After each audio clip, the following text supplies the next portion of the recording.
Merci. Pour le groupe UDR, Monsieur Feyssa. Pour le groupe UDR.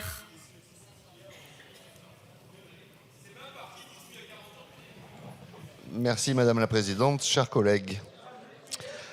Ce volet recettes du projet de loi de financement de la Sécu ne peut pas nous satisfaire.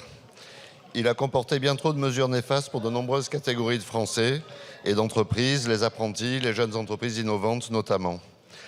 Cette logique n'est pas celle qui devrait présider à l'édiction des projets de loi de finances, qu'ils soient pour l'État ou pour la sécurité sociale.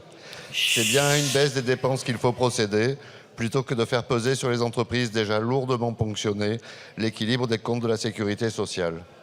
Si certaines mesures de bon sens, telles que pour les retraites des agriculteurs ou les cotisations sociales pour les travailleurs saisonniers agricoles, ont été adoptées, nous ne pouvons que regretter cette tendance à une hausse de fiscalité qui a marqué, par ce premier volet, ce projet de loi de financement de la sécurité sociale. Par ailleurs, nous déplorons également la tendance répétée qu'a le gouvernement de transférer les maigres excédents d'une branche, ici en l'occurrence de la branche famille, pour 250 millions d'euros vers les autres branches déficitaires.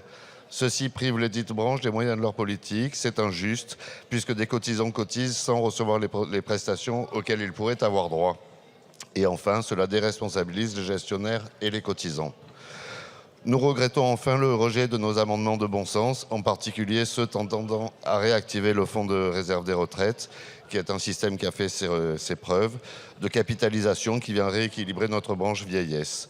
Donc pour toutes ces raisons, nous refusons cette foire aux taxes et aux impôts et nous nous opposerons à ce volet recettes du PLFSS. Je vous remercie. Merci, monsieur le député.